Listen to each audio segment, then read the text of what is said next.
अस्सलाम वालेकुम। जवाब दो में खुशामदीद। मैं हूं बाबर शेख और आप देख रहे हैं इंस्पायर प्लस। मेरे साथ हैं R.A. राजा साहब। आज इनसे मज़े की गुफ्तगू करेंगे। आइए मिलते हैं R.A. राजा साहब से। अस्सलाम वालेकुम राजा जी। वालेकुम अस्सलाम। कैसे हैं आप? अल्लाह का ठीक शुक्र, ठाक अल्लाह हैं? की रहमत है। सर, आप जब भी मिलते हैं आप हर एक को लताड़ के रख देते हैं, आप भुरकस निकाल देते हैं।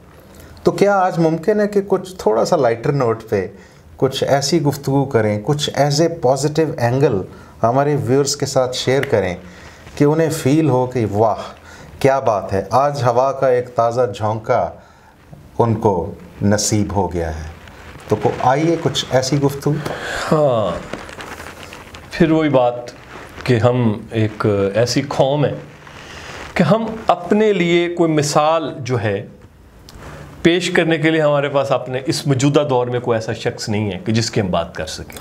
लेकिन इस कौम के सामने आज बाबर आजम अभी पिछले दिनों इतना ज़बरदस्त उसने रिकॉर्ड बनाया है। ODI फॉर्मेट में, वनडे इंटरनेशनल फॉर्मेट में दुनिया का नंबर 1 बैट्समैन बन गया है। और उसने ये टाइटल किस से क्लिंच किया है आपको पता है? विराट कोहली से। इंडियन जो है इंडियन जो बैट्समैन है, दुनिया का नंबर 1 बैट्समैन था उससे। तो ये अच्छी खबरें तो हैं हमारे। जी, ये बहुत अच्छी खबर है, लेकिन इससे आपके मुल्क को इकॉनमी नहीं मिलती। ओके। आपके मुल्क को इंसाफ नहीं मिलता। ठीक है। इससे आपके मुल्क के अंदर कोई रेवोल्यूशन नहीं आएगा। ये एक वक्त के लिए आपके मुल्क का, आपकी पाकिस्तान का एक रोशन एक चेहरा है। ठीक है। लेकिन ये आपके मुल्क को देगा कुछ नहीं। वक्ती लम्हात में आप खुशी महसूस करते हैं। ठीक है।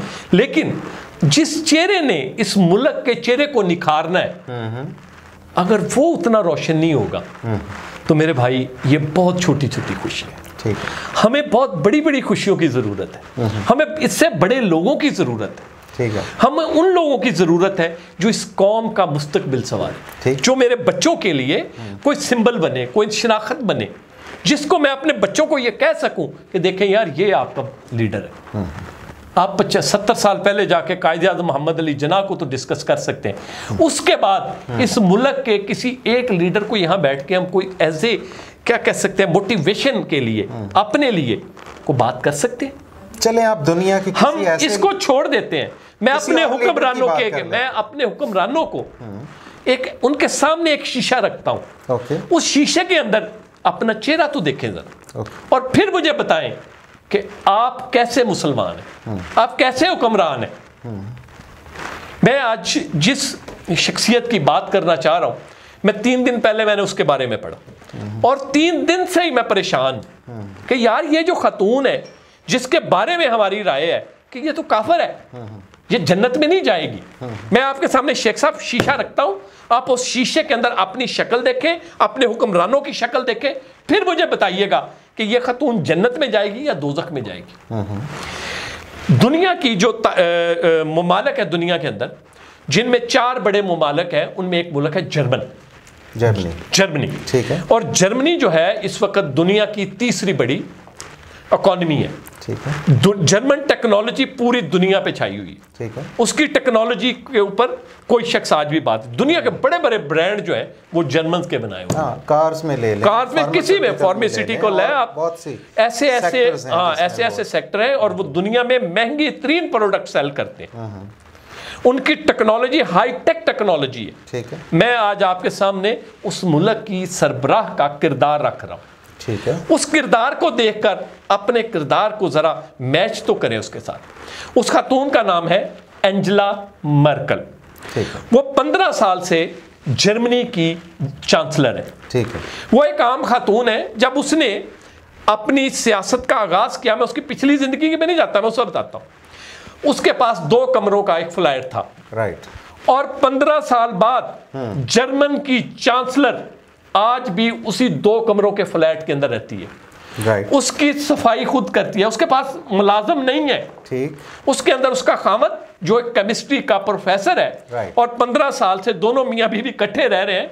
वो जिस दिन उसने सियासत का आगाज किया, जर्मन की चांसलर बनी, उस दिन भी वो केमिस्ट्री का प्रोफेसर था और आज भी केमिस्ट्री का प्रोफेसर है। दोनों मियाँ भी अपना ब्रेकफास्ट खुद तैयार करते हैं, अपने कपड़े खुद धोते हैं, अपने घर की सफाई खुद करते हैं, सुबह उठते हैं और वो जो जर्मन चांसलर का खामद है, यहां पे खतूने अव्वल होती है, वो मर्द अव्वल हो गया, वो सुबह उठता है, मर्द अव्वल हो गया ना, वो खुद उठता है। उसका प्रोटोकॉल क्या है कि वो अपना बैग पकड़ता है, एक आम बस में बैठता है, अपनी यूनिवर्सिटी चला जाता है।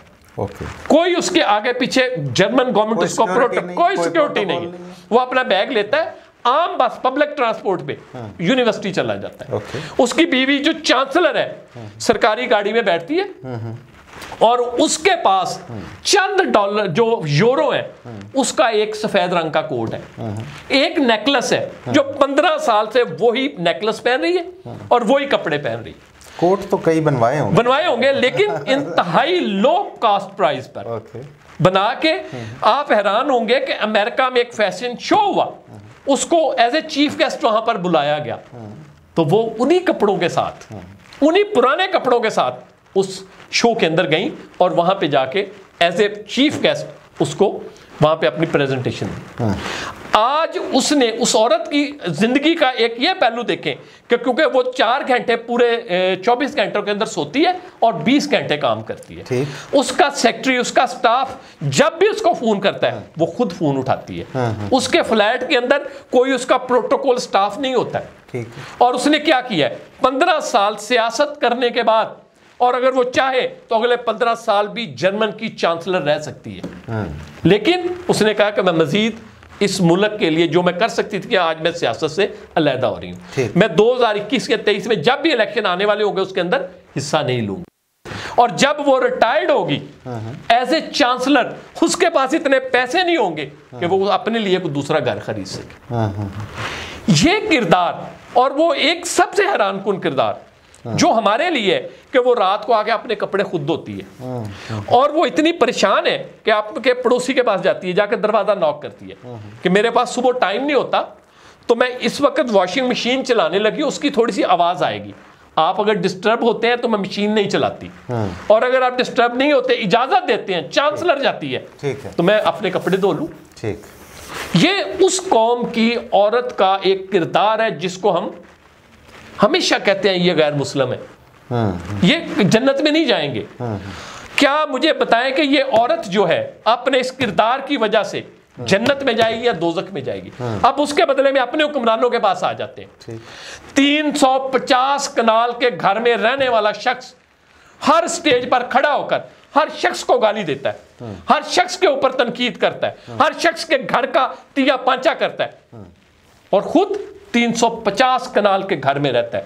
पाकिस्तान के महंगे तरीन एरिया के अंदर 350 कनाल के महल के अंदर रहने वाला शख्स, जिसका कुत्ता हेलीकॉप्टर के अंदर सफर करता है, जिसके गवर्नर का कुत्ता सरकारी लैंड क्रूजर पर कराची की सड़कों के ऊपर सैर करता है, वो हर शख्स के कपड़े उतारता है, हर शख्स के, जिसके घर के बिजली का बिल 15-15 लाख रुपए आता है, जिसका घर गैर कानूनी था और वो हुकूमत के में आने के बाद उसके लिए एक कानून बनाया गया और उसके घर को कानूनी किया गया। आप अपना किरदार रखें, एंजेला मर्केल को देखें और दूसरी तरफ बोरिस जॉनसन को देखें, बरतानवी वजीर आजम, जो अपनी वजारत उज़्मा के दौर में साइकिल के ऊपर ग्रासरी स्टोर से सौदा सल्फ लेने जाता है, वहां जाके लोग उसको पहचान लेते हैं और वो वहां पे भी खड़ा होकर अपना मास्क उतार के लोगों का शुक्रिया अदा कर चला जाता है। और उसके बदले में आप क्या कर रहे हैं और आप किस तरीके से इन लोगों को क्रिटिसाइज करते हैं? आप कैसी मिसाल है?